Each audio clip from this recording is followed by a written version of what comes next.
सुना रहा था, सूत जी सुना रहे थे और सौनक आदि 88,000 महात्मा बैठकर इस कथा को सुन रहे थे। श्री सूत जी महाराज से सौनक आदि महात्मा कहते हैं, हाथ जोड़कर बोले, प्रभु आप सारे ऋषियों में श्रेष्ठ हैं, हमें आप अज्ञान विद्वांस ऐसी कोई कथा सुनाओ जो हमारे हृदय की अज्ञान का विध्वंस कर दे। ऐसी सुंदर सी कोई कथा सुनाओ जो हमारे हृदय में व्याप्त अज्ञान का विध्वंस कर दे। श्री सूत जी कहते हैं, ऋषियों, हे सौनक आदि 88,000 महात्माओं, मैं तुम्हें एक ऐसी कथा सुनाऊंगा जो कथा इतनी पावन है, इतनी पावन है, जन्मांतरे भवेत् पुण्यम तदा भागवतम लभे। ऐसी भागवत महापुराण की पावन कथा हम आपको सुनाएंगे जो इतनी दुर्लभ है कि महाराज हर किसी को सहजता से प्राप्त नहीं होती। जब अनेक जन्मों के पूर्णोदय होते हैं तब ये कथा प्राप्त होती है। ऐसी पावन कथा है, ऋषियों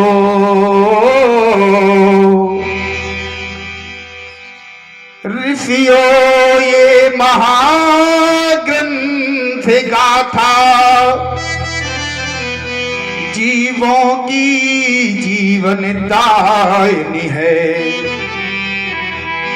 रागों की मधुर रागिनी है, रसिकों की रसिक रसायनी है। मुनियों ये महाग्रंथ गाथा संसार मुक्ति की दायिनी है, संसार से मुक्त कर देने वाली ये बड़ी ही पावन कथा है। और एक बात बताऊं, ये कथा देवताओं को भी दुर्लभ है। महात्मा सूत जी महाराज कहते हैं, हे सौनक, जिस समय परीक्षित जी को श्राप लगा कि आज से ठीक 7वें दिन आप तक्षक सर्प के दंशन से मृत्यु का वरण करेंगे, परीक्षित जी सीधे पहुंचे कहां? इसी सभा में जहां पर सुखदेव सूत जी महाराज कथा सुना रहे थे, इसी सभा में सुखदेव जी महाराज आते हैं। सुखदेव जी महाराज ने कहा, परीक्षित, तुम व्यर्थ का संताप छोड़ो, हम 7 दिन में तुम्हारी मुक्ति का मार्ग प्रशस्त करवा देंगे। 7 दिन में तुम्हें हम ऐसी सुंदर कथा सुनाएंगे जिस कथा के सुनने मात्र से तुम्हारी मुक्ति का मार्ग प्रशस्त हो जाएगा। ये बात स्वर्ग में बैठे बैठे देवता सुन रहे थे। देवताओं ने देखा, ऊपर से बैठकर बोले, नैमिषारण्य के पावन तीर्थ में ये गंगा मैया के किनारे क्या हो रहा है? किसी ने कहा कथा सुनाई जा रही है। बोले किसे? परीक्षित जी को। क्यों? क्योंकि परीक्षित जी को आज से ठीक 7वें दिन मरने का श्राप है। बोले आज से ठीक 7वें दिन मरने का श्राप है तो परीक्षित जी को कथा सुनाई जा रही है? बोले हाँ। बोले तो मरने से मुक्ति देने वाली दवाई तो हमारे पास है, देवताओं के पास क्या है? अमृत। जैसे देवताओं को पता चला कि परीक्षित जी आज से ठीक 7वें दिन मर जाएंगे, मृत्यु उनका वरण कर लेगी, देवताओं ने क्या किया? सुधा कुंभम गृहीत्वा देवा तत्र समागमन। सुधा कुंभम गृहीत्वैव, सुधा माने अमृत, कुंभ माने घड़ा, गृहीत्वैव हाथों में लेकर, देवा तत्र समागमन, सारे देवता वहीं पर आकर खड़े हो गए। सुखदेव जी महाराज ने देखा, बोले देवताओं तुम यहां क्यों आ गए? देवताओं ने कहा महाराज हमने सुना है आप परीक्षित जी को कथा सुनाने वाले। बोले हाँ। क्यों? बोले परीक्षित जी को आज से ठीक 7वें दिन मरना है, तो हम इनकी मुक्ति का मार्ग प्रशस्त करवा दें जिससे कि इन्हें दोबारा इस संसार में न आना पड़े। देवताओं ने कहा महाराज हमारे पास अमृत है, अगर हम परीक्षित जी को पिला दें तो परीक्षित जी कभी मरेंगे ही नहीं। सुखदेव जी ने कहा बदले में तुम्हें क्या चाहिए? तुम परीक्षित जी को अमृत तो पिलाने आए हो, लेकिन बदले में भी तो तुम्हें कुछ चाहिए होगा। देवता हाथ जोड़कर बोले महाराज पूरा अमृत ले लो, लेकिन बदले में हमें पता है क्या चाहिए? श्रीमद् भागवती वार्ता सर्व पीड़ा विनाशिनी। ये श्रीमद् भागवत महापुराण की हमें वार्ता, ये इसकी कथा हम आपसे सुनना चाहते हैं, इसके बदले में आप मेरा सारा अमृत ले लो। सुखदेव जी ने कहा देवताओं हमने सुना था तुम स्वार्थी हो, लेकिन इतने बड़े स्वार्थी? सुखदेव जी ने फटकार लगाई, बोले देवताओं अपने अमृत का कलश यहां से उठाओ और भाग जाओ। क्यों? कोई कथा कोई सुधालो के कोई काचा कोई मर महान। बोले कहां तुम्हारा ये अमृत और कहां मेरी ये कथा? ठीक उसी प्रकार से है जैसे कांच के सामने, मणि के सामने कांच का टुकड़ा रख दिया जाए। तुम्हारा जो ये अमृत है वो कांच का टुकड़ा है, मेरी कथा मणि है। इसलिए देवताओं मैं ऐसे घाटे का सौदा नहीं करूंगा, तुम्हारे कांच के टुकड़े रूपी अमृत को लेकर अपनी मणि रूपी कथा नहीं दूंगा। इसलिए देवताओं यहां से भाग जाओ। श्री सूत जी महाराज कहते हैं ऐसी पावन कथा जो देवताओं को दुर्लभ है, ऐसी पावन कथा आज सूत जी सोनक आदि 88,000 महात्माओं को सुनाने के लिए बैठे। बड़ी पावन कथा। बोले महाराज एक बार की बात है, सूत जी कथा सुना रहे हैं, सोनक आदि महात्मा सुन रहे हैं। बोले एक बार की बात है कि नारद जी पृथ्वी पर भ्रमण करते करते करते करते चारों तरफ घूम कर जा रहे थे। रास्ते में उन्हें कुमार मिल गए। कुमार, ये कुमार कौन है? ये नारायण के अवतार हैं, सनक सनंदन सनातन और संत कुमार। इन्हें कुमार क्यों कहते हैं? बोले महाराज ये सदैव 5 वर्ष की अवस्था में रहते हैं। भगवान के अवतार हैं, लेकिन 5 वर्ष की अवस्था में ये सदैव रहते हैं। 4 छोटे छोटे बालक के स्वरूप में ये रहते हैं। जैसे ही नारद जी ने देखा, नारद जी ने प्रणाम किया। नारद जी सारे संसार में घूमकर जिस समय आए तो नारद जी का जो मुखमंडल है, नारद जी का जो चेहरा है एकदम से झुलसा हुआ है, मानो कोई हृदय में कष्ट हो। कुमारों ने पूछ दिया, बोले देवर्षि आपका मुखमंडल इतना तेजहीन, आपके मुखमंडल पर चिंता की लकीरें, कोई बात है? नारद जी ने कहा प्रभु एक बात है, एक मुझे चिंता सता रही है, एक मेरे हृदय में व्याकुलता सता रही है। कौन सी व्याकुलता? मेरे प्रभु मैं इस पृथ्वी लोक पर भ्रमण कर रहा था, पृथ्वी लोक पर भ्रमण करते करते मैंने एक घटना देखी। कौन सी घटना? बोले प्रभु जब मैं पृथ्वी लोक पर भ्रमण कर रहा था मैंने लोगों के घरों में देखा, लोगों के घरों में मैंने लगभग सारे घरों में एक कमी पाई। कौन सी कमी? माताओं ये आपकी कथा है, बड़ा सुंदर श्लोक लिखा है, और माफ करना हम अपने मन से नहीं बोल रहे, श्रीमद् भागवत महापुराण के महात्म के प्रथम अध्याय का 18 नंबर श्लोक है। श्लोक लिखा, नारद जी कह रहे हैं सनत कुमारों से कि हमने देखा घरों में, लगभग घरों में एक हालत, एक विचार फैल रहा है। कौन सा? बोले तरुणी प्रभुता गे श्याल को बुद्धिदायका कन्या विक्रिया लोभा दंपति नाम जगल तरुणी प्रभुता गे। तरुणी माने होता है घर की स्त्री, प्रभुता माने मालिकी, प्रभुता प्रभुत्व, गेहे माने घर। तरुणी प्रभुता गेहे, घर की माताएं, घर की स्त्रियां प्रभुता गेहे, घर की मालकिन बनी बैठी हैं। और जो घर के भाई साहब हैं, कोई मतलब नहीं, अगर 50 रुपए भी किसी को देने हैं तो शाम को मांगते हैं, सुनो 50 रुपए दो फलाने व्यक्ति को देने। ये जिन घरों में होता है माताओं ध्यान देना। रामचरितमानस की कथा से शिक्षा लेनी चाहिए। जिस समय राम जी सरकार केवट के घाट पर खड़े हैं, देने के लिए कुछ है नहीं, जानकी मैया एक मुद्रिका पहने हैं, अंगूठी पहने हैं, तुरंत समझ गई पिय हिय की सिय जान निहारी, मन मुदरी मन मुदित उतारी। तुरंत राम जी के हाथ में देकर कहा, राम जी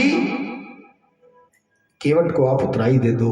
और आजकल की हमारी माताएं होती, राम जी सरकार खड़े रहते, अपने हाथ से उतारते, बोले केवट इधर आओ, ये लो उतराई। हमेशा ध्यान रखना, घर में भले ही आपके हाथ में सारा कुछ रख रखाव है, लेकिन लेन देन करना है तो सदैव पति को आगे करके, सदैव पति के हाथों से। हमने बाजारों में अक्सर देखा है, बोले महाराज भाई साहब दो इस हाथ में बैग, दो इस हाथ में बैग, बैग लेके चल रहे हैं, माता जी अपना पर्स लेके चल रही है, किस दुकान से क्या लिया, तुरंत लो से साहब। अक्सर हमने देखा है। भाई साहब तो कुली बनकर साथ में गए हैं केवल सामान ढोने के लिए। इसलिए माताओं हाथ जोड़कर विनती है, तरुणी प्रभुता गेहे, इस श्लोक का खंडन कर देना, घर में शांति आ जाएगी। घर की भले ही रख रखाव आपके हाथ में है, लेकिन जब भी कोई लेन देन करना हो, मुखिया के रूप में खड़ा कहीं होना हो, तो हमेशा अपने पति को, घर के पुरुष को खड़ा करना। एक बात और है, बोले श्याल को बुद्धिदायका। श्याल को माने होता है घर का ससुराली पक्ष अथवा साला। बुद्धिदायका बोले घर में जरा सा भी कोई काम होना हो, सत्यनारायण भगवान की कथा ही क्यों ना होनी हो, श्याल को बुद्धिदायका। घर के जो बुद्धि देने वाले हैं ना, वो घर के ससुराली पक्ष वाले हैं। घर में सबसे पहले अगर एक 10-5 हजार रुपए की भी कोई वस्तु खरीद कर लाई जाएगी तो पहले फोन लगाया जाएगा साले साहब को। ये जिन घरों में होता हो, समझ लेना वो घर पतन की ओर जा रहे हैं। जिन घरों में मान्य पक्ष को न पूछकर ससुराल पक्ष की ज्यादा पूछ हो,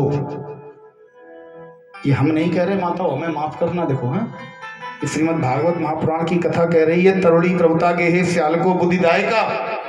जिन घरों में मालकिन स्त्रियां बनकर बैठी हैं, घरों को चलाने का कारोबार, घरों में बुद्धि को देने वाले श्यालक पक्ष के लोग अर्थात साला और ससुराली पक्ष के लोग बने बैठे हैं, समझ लेना वो घर पतन की ओर जा रहा है। जिन घरों में ये होता हो, आज से ही लगाम लगा लो, आज से ही।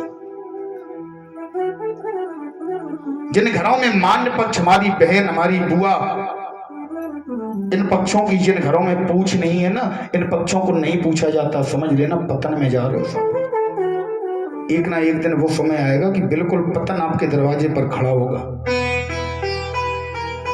और उन घरों में क्या होना शुरू हो जाएगा, उदरम भर लो जीवा।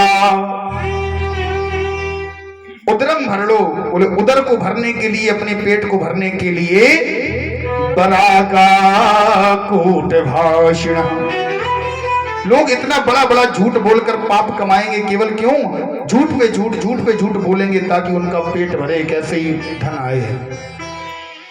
ये सारी हालतों को देखकर नारद जी कहते हैं मेरा मन अत्यधिक खिन्न है।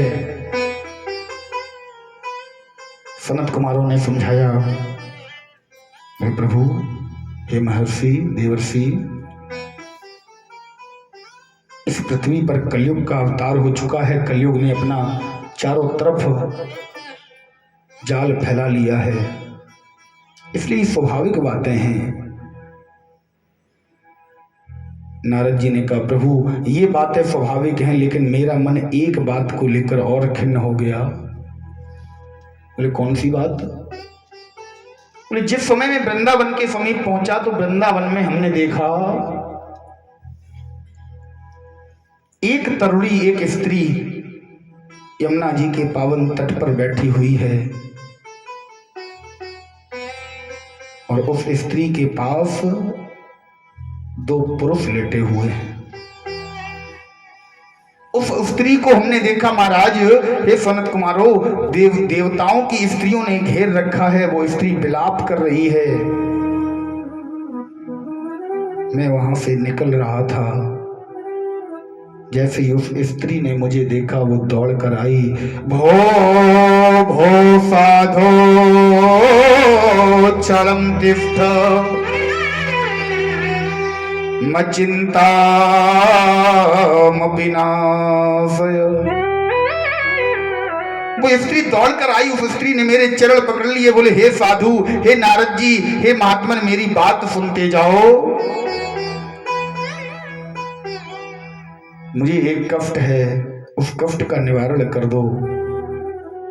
जब मैंने उस स्त्री से विस्तार से पूछा तो वो स्त्री आंखों में आंसू भरकर कहने लगी, ऋषि राज बात है लज्जा की, मरने की खास निशानी है। ऋषि राज बात है लज्जा की, मरने की खास निशानी है।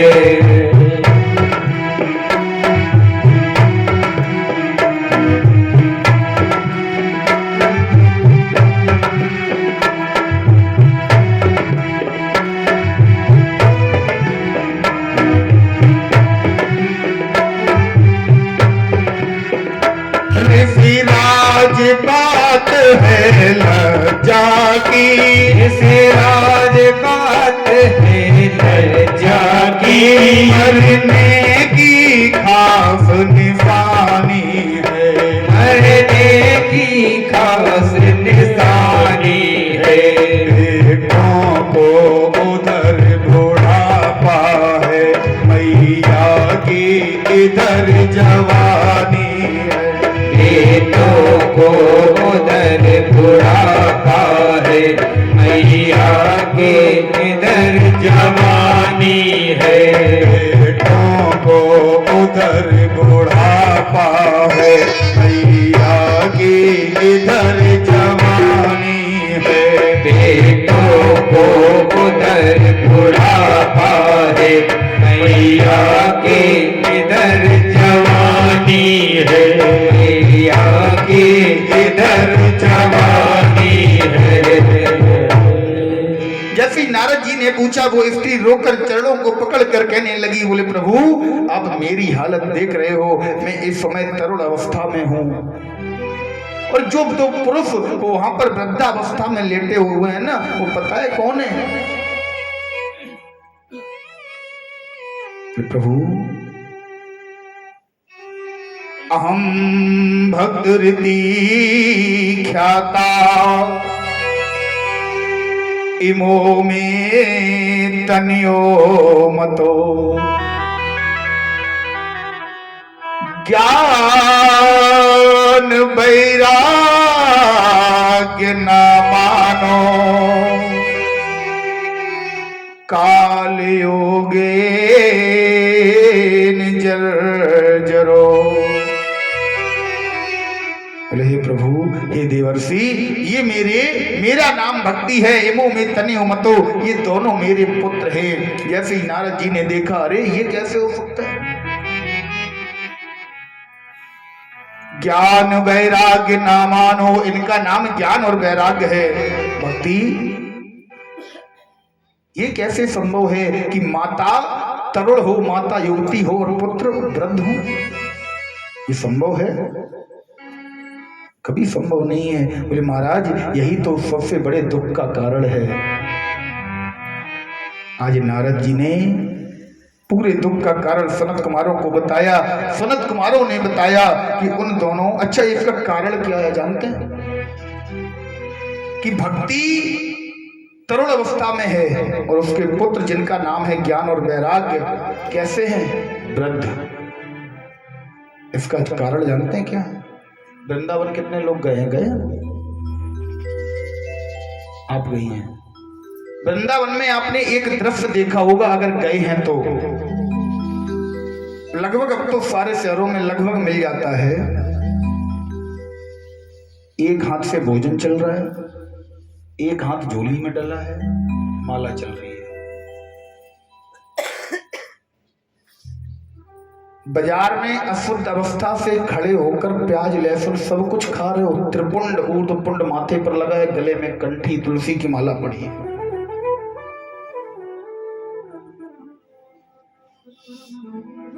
क्या तात्पर्य है इसका? बोले आज के समय में भक्ति करने वाले तो हर गली हर मोहल्ले में आपको मिल जाएंगे। भक्ति बहुत है साहब, भक्ति जितनी करवानी है उतनी करवा लो, लेकिन ज्ञान 1% नहीं, ज्ञान को मानने वाला कोई नहीं। वैराग्य, वैराग्य का मतलब अपनी कुछ आदतों को त्यागना, अपने अंदर कुछ त्याग करना। वैराग्य को मानने वाला कोई नहीं।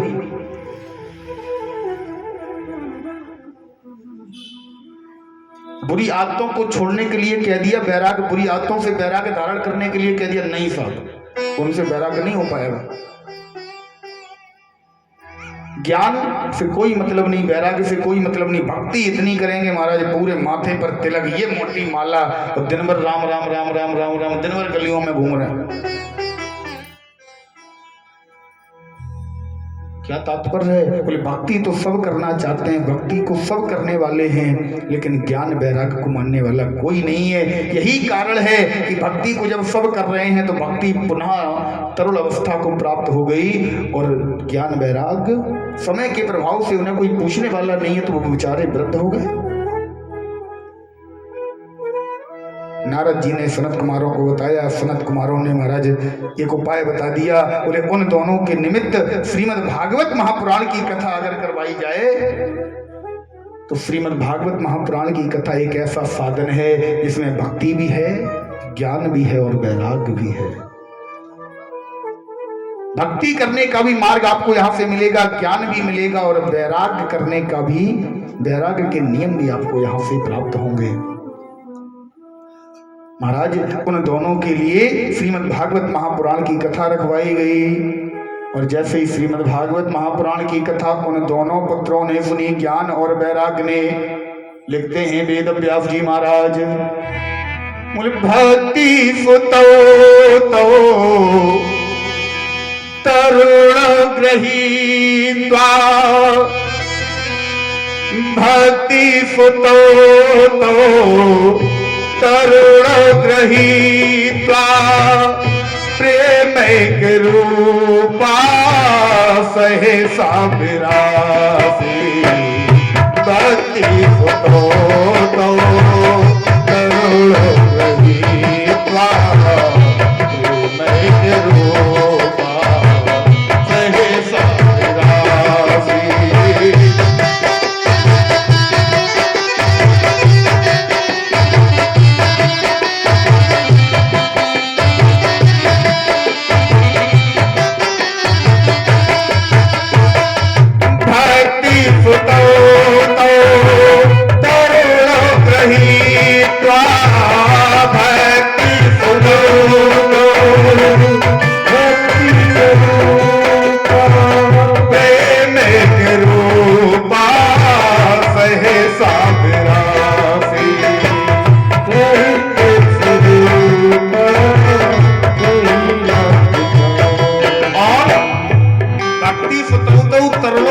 बोले भक्ति के दोनों पुत्र तरुणों गृहीत्वा युवावस्था को प्राप्त होकर प्रेमिक रूपा प्रेम से खड़े हो गए सहसा विरासी अचानक, और दोनों क्या करने लगे?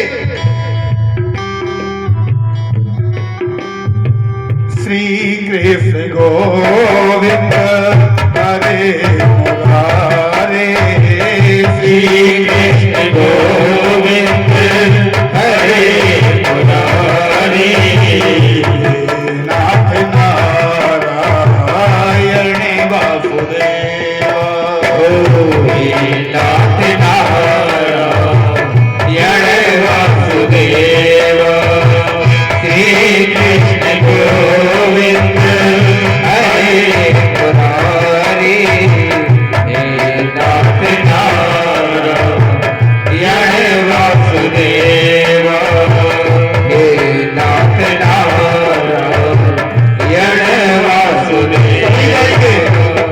श्री कृष्ण सभी एक साथ भाव से हरे मुरारी, श्री कृष्ण गोविंद हरे मुरारी, हे नाथ नारायण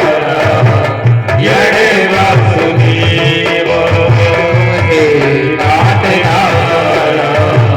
नारायण वासुदेव। दोनों भक्ति के पुत्र अचानक से श्रीमद् भागवत महापुराण की कथा सुनने के बाद तरुण अवस्था को प्राप्त हो गए और भगवान के गुणगान करने लगे।